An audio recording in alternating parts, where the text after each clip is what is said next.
Welcome everyone, and thank you for joining us for a conversation about COP30 coming up.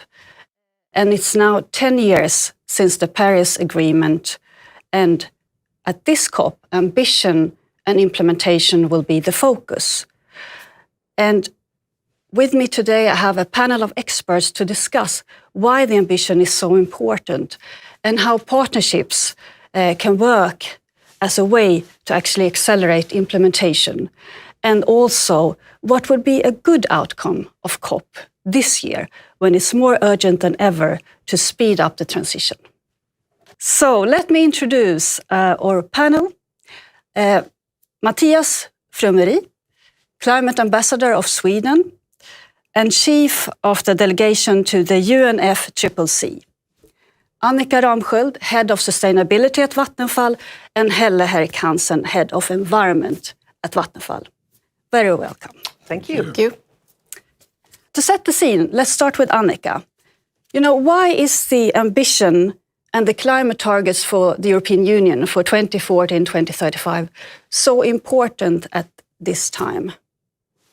Let me start by saying our sort of key wish and message related to both COP and the situation that we are in right now is to stay on course when it comes to climate and sustainability commitments. And it's really important not only for the climate, but it's also important for us as people and for nature. And for Europe specifically, I would say it's very much about jobs, competitiveness and security. So I think in times like this, I think it's extra important that EU and companies like us continue to listen to the research community and that we continue to be vocal about the facts out there. Because it's very clear you just need to look out and see what is happening around the climate. But I think it's also important that we within EU and companies talk about that to become and tackle climate change, it's not really about climate, but it's very much about our competitiveness. So it's important that we see that it is also a business drive behind this. And that is sometimes something that is left out in the discussion. And I think all of us want to see a clear price on carbon, but it actually is a price out there already.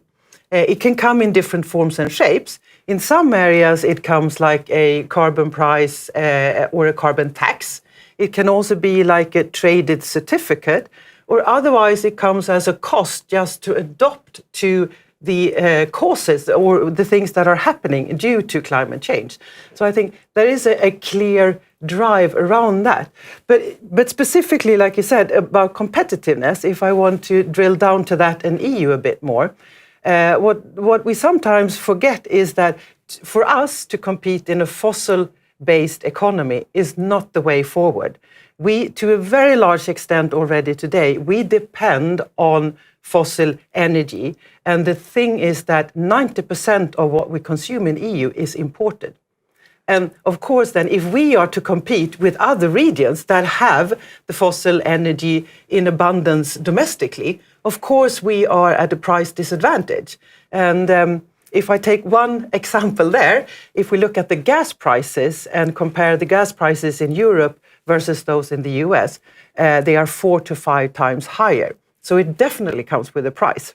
But now to the good part of the story, I mean, we still have a possibility to really get back on track with the competitiveness in Europe by going more fossil-free and also accelerate the electrification. And that's why EU's Clean Deal, for instance, or the Clean Industrial Act is so important to ensure that we really work on those topics. So I think it's very much about this competitiveness. At the same time, it's the jobs and it's the security. Because if we get away from the dependency, then we can, of course, produce our own electricity. And then the dependency of the rest of the world is much less. And Mattias, listening to Annika and a company like Vattenfall, I mean, you are head of the Swedish delegation. What is your role and what will you bring forth listening to this?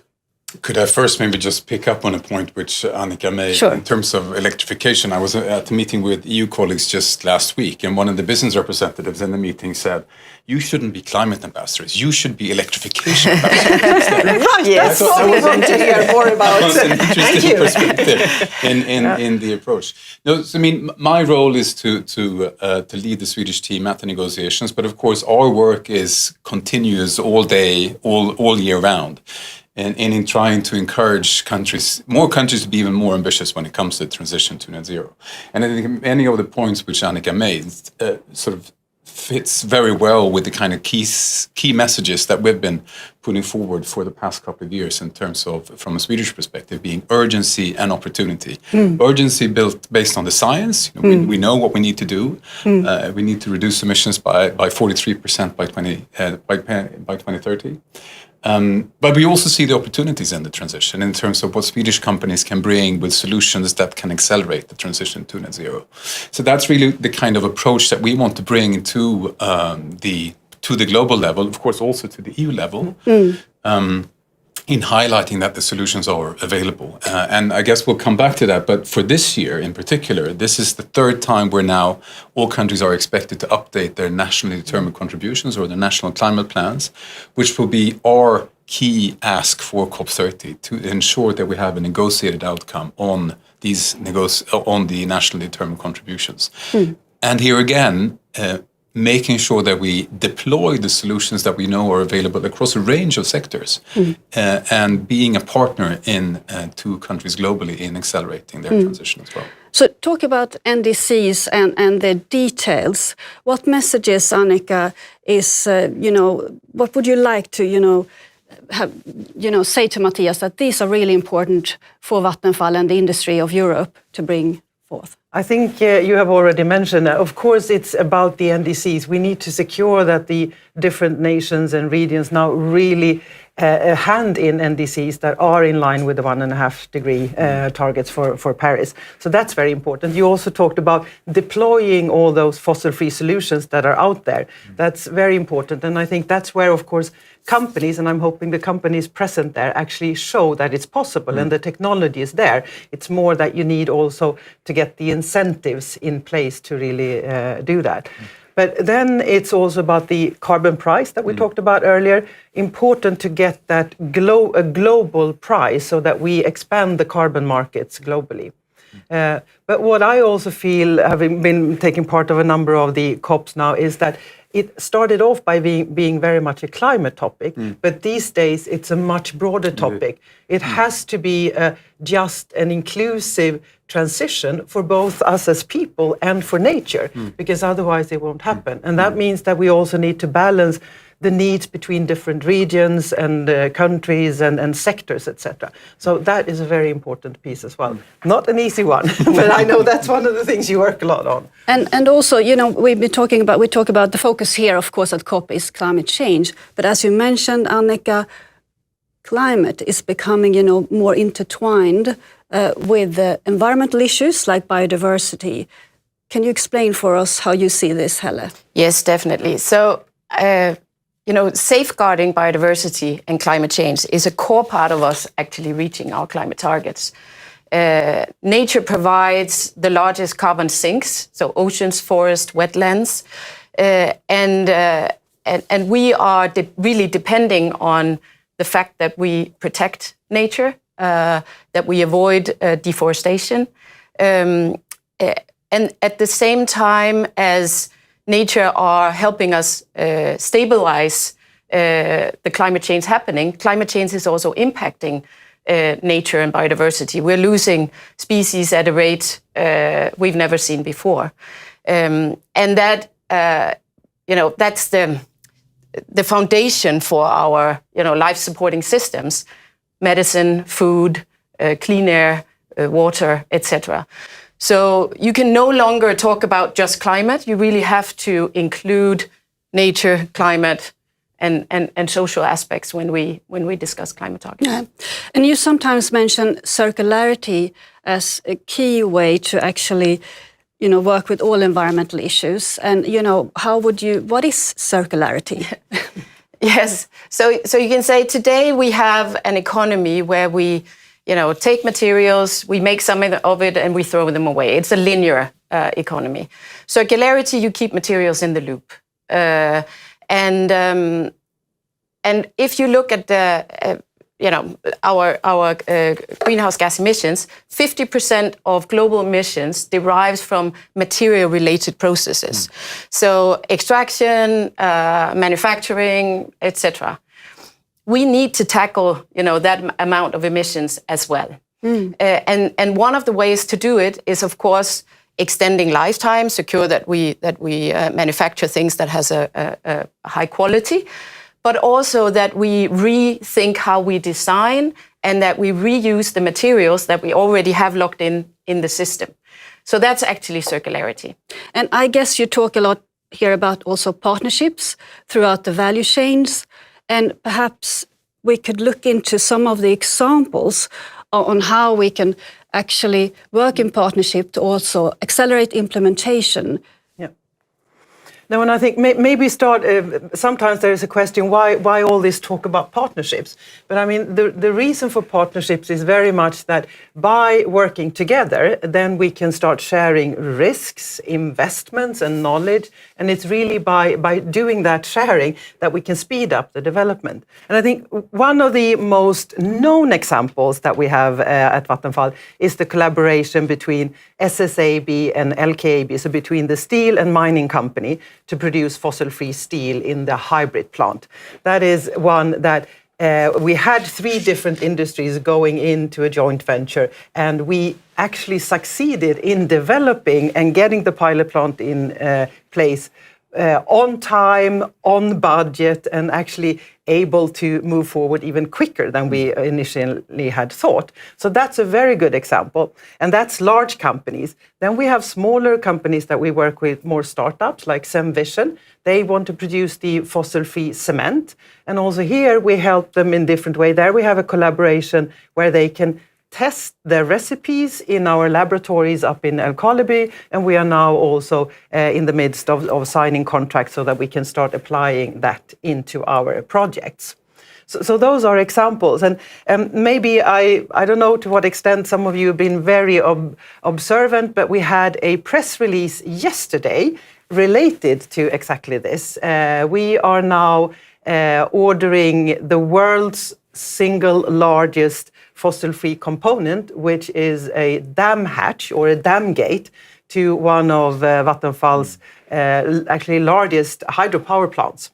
So it's a single piece of 120 tons. It's going to be 21 meters wide, 10 meters high. So it's a big piece, and it weighs 120 tons. That one will be installed 2028. So it's about to happen for real. But then we have broader collaborations, not only sort of helping to get materials and transport out in the market, but we are also on the demand side. And there we have worked through, Matthias is very familiar with that, the First Movers Coalition, together with World Economic Forum. And it started off where we were one of the founding members. It started off in Glasgow, COP, and now we are more than 100 members there that have put very many billion US dollars on the table, saying that we are willing to buy the sort of breakthrough technologies with the premium. So we have committed, for instance, to buy 10% of the steel and concrete that we are going to be using 2030 should be fossil-free. So that's also to send the demand signal to have investors daring to invest. And then we have, then we also need to get the full community and the legislative framework in place. And that's why we're also very active in the European Leaders for Growth and Competitiveness, coming back to the competitive edge, where we actually next week are having meetings both with First Movers Coalition and Leaders for European Growth and Competitiveness, trying to see what can we jointly do between politicians and companies to secure that we speed up the development. So those are some of the examples, but Helle, why don't you continue on some of the others? Yes, but because I can also mention the Champion for Nature community, global community that we're part of, where we, together with other business leaders and ministers and heads of very important international organizations, work to advocate for accelerating towards a nature-positive future. And this is, of course, also the reason for entering into this community is, of course, also because of the international agreement that was made in 2022 that is like the Paris Agreement, but for nature. And then I can probably also mention some of the partnerships we have on some of our larger investments in offshore wind, where we both have joint ventures, like with Copenhagen Infrastructure Partners on Seawonk, a Dutch offshore wind farm, but also with customers like BASF and Alliance on Hollandse Kust South. And where we, by the way, also have a sea lab where we are testing a lot of sustainable innovations for both nature and local communities and materials. And we do that, of course, in partnerships with science, as you also mentioned, very important for us, scientists, as well as NGOs. So cooperations, partnerships when it comes to steel and cement that are key emitters worldwide, that could also help, this transition. But also from a government point of view, can you mention some of the partnerships that are important for you?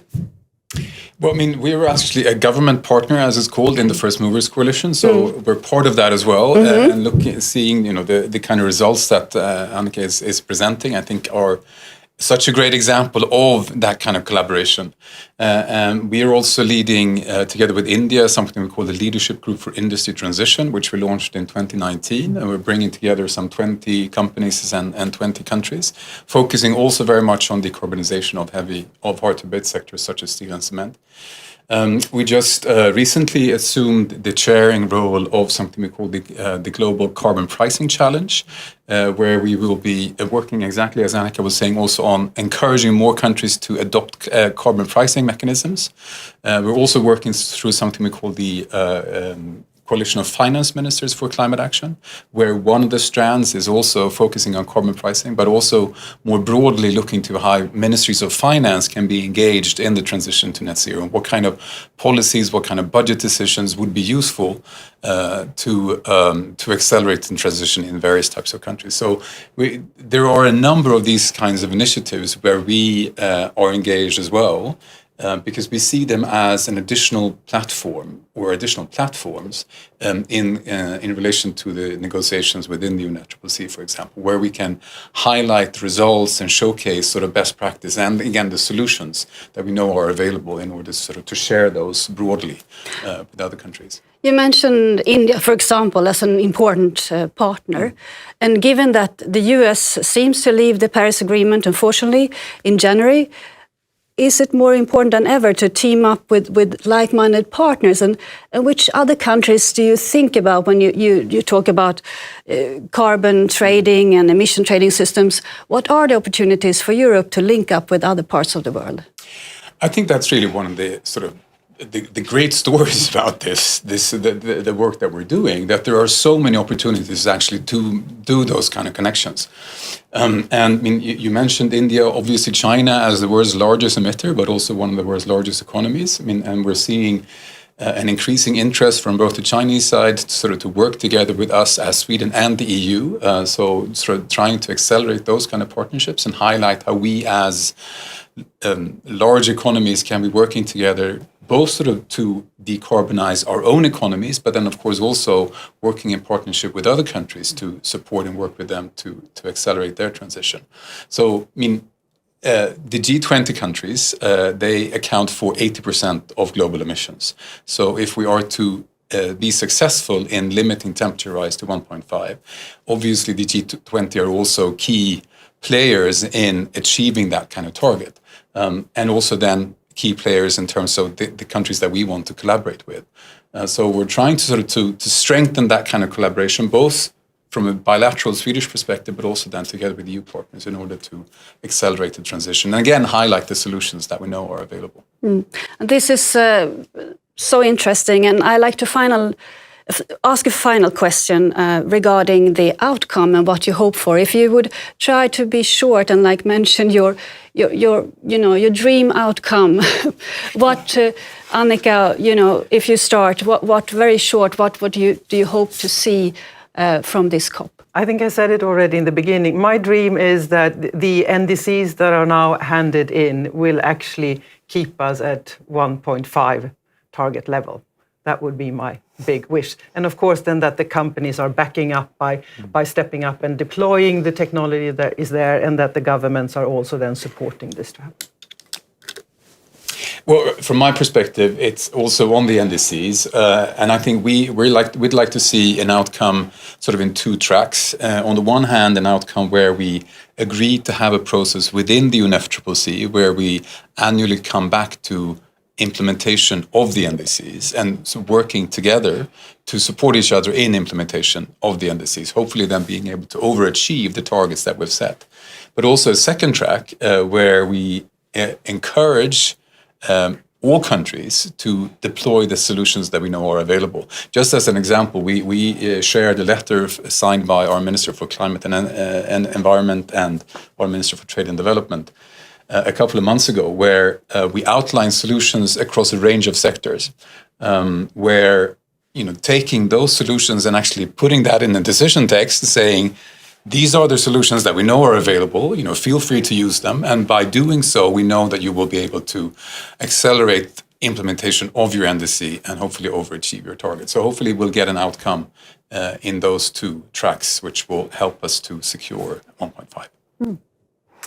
Well, I second that, of course. Maybe I think it's a little bit of a wish that is already there, which is very unfortunate, I think. But it is important that we get the NDCs delivered and we're able to make a plan for the coming decades. If I'm going to come with my moonshot, of course, it's that we combine the international agreements as well. So we secure that the plans is not only focusing on climate, but also focusing on nature, and that the finances in order to make sure it happens is in place. NDC implementation, is it only about implementation and mitigation, or is adaptation as important? With the situation we already see where we are impacted by climate change, adaptation is equally important to secure we include in the national plans. And I think for luckily some of them that we've seen, it's already about mitigation and adaptation, but we need to make sure while we're still reducing emissions that we're also putting a lot of focus and finance into adaptation measures. I definitely agree. I think also we're seeing increasingly that NDCs are encompassing also adaptation measures. And sometimes for myself, at least, when I would sort of try to explain what is it that we mean when we speak about adaptation, I would sometimes look to a resilient infrastructure and resilient agriculture, and because those would be sort of maybe the two strands which will be impacted. And so basically, it's very much about sort of ensuring that you make a climate risk assessment, when building your wind farms or when building your hydropower stations. Of course, that also links to nature more broadly as well. How does this particular infrastructure project impact on nature, but also how will it be impacted by a changing climate? So also within mitigation projects, I would say there is a clear adaptation component. And I think here again, what I'm so proud of, and when it comes to Swedish business actors, is how they are making their voices heard and making the solutions known. And I think here again, Swedish business actors have these kind of solutions which link up, not only provide mitigation outcomes, but also provide adaptation outcomes. So making sure that you raise your voices to make these solutions known, also to meet those twin targets, so to speak, on mitigation and adaptation. And I can very happily tell you that we already done the risk assessments, and that when we do FIDs, so financial investment decisions, we have a tick the box that we have done the climate risk assessments for these. I mean, our assets are very long term, so it is very important that we fully understand all these risks. And I think just sharing that kind of methodology as well is a key part in how we want to be reaching out to partner countries and making it known that it's possible. This is how you can do your climate risk assessment for this particular kind of project as well. You can count on us talking about that. Yeah, absolutely. And at the previous COP in Baku, finance were in focus. And there was an agreement to collaborate more on climate finance. And on that, it's also about that many countries still have a lot of subsidies to fossil fuels. How will this discussion continue so that we get somewhere? Well, as you said, we agreed the new financial target at COP29, where we agreed to triple the current target of $100 billion annually to $300 billion annually. And that is in itself set in a wider target of $1,300 billion by 2035. And the bulk of that finance needs to come from private sources. And for that to happen, our assessment at least is that all countries need to ensure that there is an attractive investment climate in place. So we, of course, need to do what we can in terms of providing climate finance from our development finance. But for those larger investments to happen, there needs to be an attractive investment climate in all countries to secure that these kinds of investments are taking place. And specifically when it comes to fossil fuel subsidies, there's been work ongoing on that for many years, and we're seeing also here sort of too slow change in terms of phasing out of fossil fuel subsidies. But there is an agreement within the UNFCCC in the climate negotiations that we will be phasing out fossil fuel subsidies. And I think here again, we need to find those kind of mechanisms for countries to see how can you sort of structure your economy in a way which makes it possible to reduce and phase out the fossil fuel subsidies as well. Well, thank you. I realized I had one more question for Matthias, because you mentioned this, Sweden aims to be a global climate matchmaker. What does that mean in practice? I hope we already are a global climate matchmaker, but we can do even more. But it is exactly sort of what's in the word, to actually match needs with solutions. So when we're looking at countries' NDCs, we try to see what are the solutions that we can provide in order to match the needs with that particular country. And again, coming back to the letter I mentioned from our two ministers, looking to those kind of solutions and being sort of more granular in our dialogue with partner countries and seeing what are your needs and what are the kind of solutions that we can match in order to meet those needs and help you accelerate implementation. That sounds really great. And we wish you very much good luck with the negotiations. Thank you. And thank you so much, all of you, for sharing your insights. And thank you for watching. And remember that we can all do something, and you can join us on this journey from fossil fuels towards fossil freedom. Thank you and have a great day.